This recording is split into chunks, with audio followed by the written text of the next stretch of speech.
ये सब एक साथ नहीं हुआ। टूटने की शुरुआत धीमी थी। न्यूयॉर्क की बारिश में एक अकेला साया शहर को देख रहा था। ये धीरे धीरे हुआ कटाव था, जैसे पानी की एक बूंद पत्थर को खोखला कर देती है। उसे वे सभी चेहरे याद आने लगे जिन्हें वो बचा नहीं सका था। पीटर ने देखा कि दुनिया कितनी अशांत है। उसने सोचा था कि उनकी स्वतंत्रता की रक्षा करना ही जवाब है, पर उसे अब संदेह होने लगा था। उसके दिमाग में एक भयानक विचार ने जन्म लिया, यदि वे चुन नहीं सकते तो वे एक दूसरे को चोट भी नहीं पहुंचा सकते। अंधेरे में पीटर ने एक ऐसी मशीन का खाका तैयार किया जो दुनिया को हमेशा के लिए शांत कर देगी। वो पागलों की तरह काम कर रहा था। वो जानता था कि उसके साथी उसे नहीं समझेंगे, इसलिए उसने खुद को सुरक्षित रखने के लिए एक नया कवच तैयार किया। अंतरिक्ष की गहराई में एक पुराना स्टेशन अब एक नए उद्देश्य के लिए जाग रहा था। पृथ्वी की कक्षा में एक काला साया मंडरा रहा था। कवचधारी स्पाइडरमैन अब कमांड सेंटर में खड़ा था। दुनिया के नक्शे उसके सामने चमक रहे थे, नियंत्रण के इंतजार में। उसके हाथ में वो ताकत थी जो मानवता को उसकी अपनी हिंसा से बचा सकती थी। उसने अपने पूर्वजों से माफी मांगी। बिना किसी हिचकिचाहट के उसने कोर को स्लॉट में धकेल दिया। मशीन के सक्रिय होते ही पूरी ऊर्जा का प्रवाह होने लगा। एक विशाल बैंगनी लहर सैटेलाइट से निकली और पृथ्वी की ओर बढ़ने लगी। ये खामोश थी, पर इसका असर गहरा होने वाला था। न्यूयॉर्क की सड़कों पर वो लहर पहुंच गई। किसी को पता भी नहीं चला कि उनकी दुनिया हमेशा के लिए बदलने वाली है। अचानक सब कुछ थम गया। क्रोध और शोर की जगह एक डरावनी शांति ने ले ली। लोग अब किसी कठपुतली की तरह शांत थे। एवेंजर्स टावर में अलार्म गूंज उठा। टोनी स्टार्क ने शहर की धड़कनों को अचानक गिरते हुए देखा। टीम तुरंत इकट्ठा हुई। डॉक्टर स्ट्रेंज ने महसूस किया कि ये कोई जादू नहीं, बल्कि न्यूरोकेमिस्ट्री का एक भयानक प्रयोग था। टोनी ने सिग्नल का पीछा किया। उसे विश्वास नहीं हुआ कि किसी ने उसके अपने पुराने सिस्टम का इस्तेमाल किया था। बिना समय गवाए वे बादलों को चीरते हुए अंतरिक्ष की ओर निकल पड़े। उन्हें दुनिया को इस नींद से जगाना था। क्विंजेट ने खामोशी से सैटेलाइट के साथ संपर्क स्थापित किया। ये स्टेशन अब मौत के सन्नाटे जैसा लग रहा था। कैप्टन ने भारी दरवाजों को अपनी ताकत से खोल दिया। अंदर का गलियारा अंधेरे में डूबा हुआ था। जब वे आगे बढ़े तो उन्हें दीवारों पर जाले मिले, लेकिन ये सामान्य जाले नहीं थे, ये धात्विक और मजबूत थे।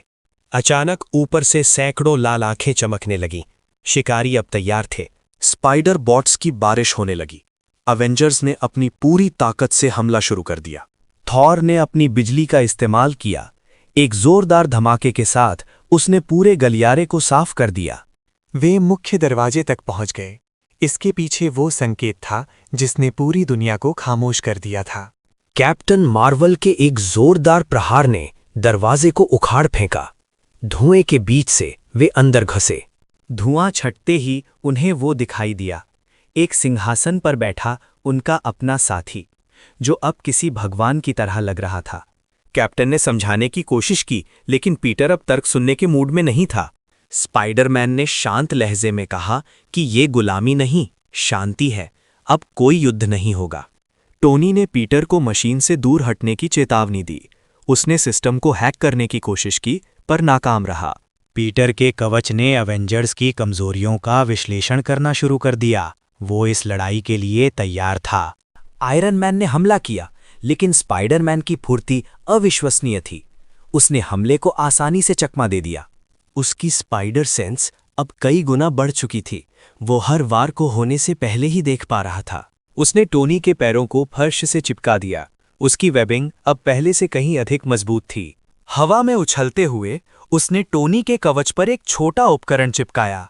नीली बिजली ने पूरे सूट को जाम कर दिया। आयरन मैन का सूट बेजान होकर गिर पड़ा। पीटर रुकने वाला नहीं था।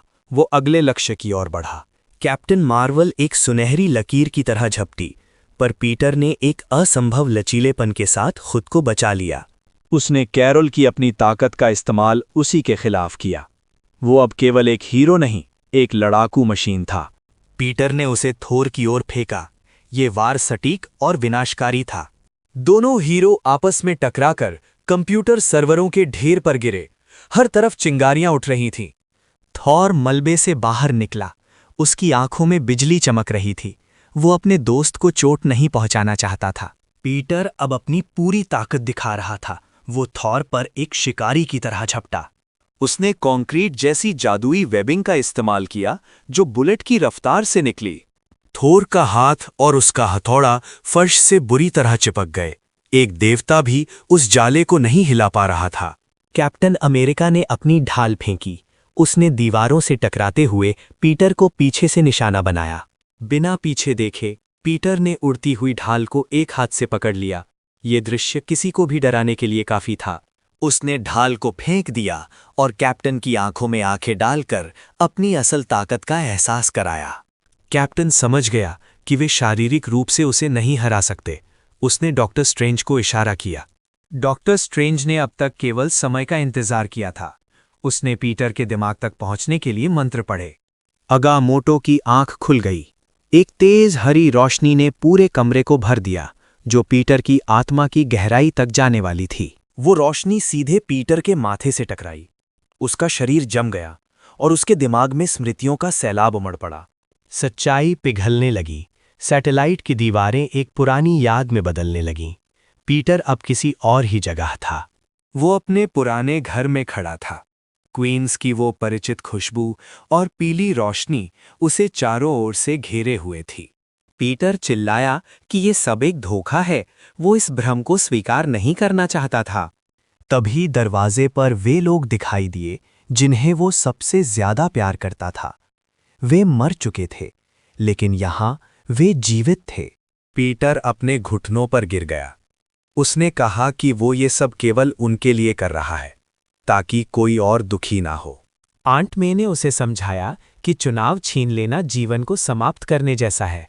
दर्द ही जीवन का हिस्सा है। अंकल बेन ने उसे जिम्मेदारी का असली मतलब याद दिलाया। दुनिया का बोझ दूसरों पर थोपना जिम्मेदारी नहीं है। वापसी की घड़ी आ गई। पीटर का हाथ अब भी उस स्विच पर था, लेकिन उसका दिल अब बदल चुका था। एक चीख के साथ उसने अपनी ही मशीन को तबाह कर दिया। उसने शांति के बजाय स्वतंत्रता को चुना। मास्क के नीचे वो अब भी वही लड़का था। उसने रोते हुए अपने दोस्तों से माफी मांगी और उन्होंने उसे गले लगा लिया।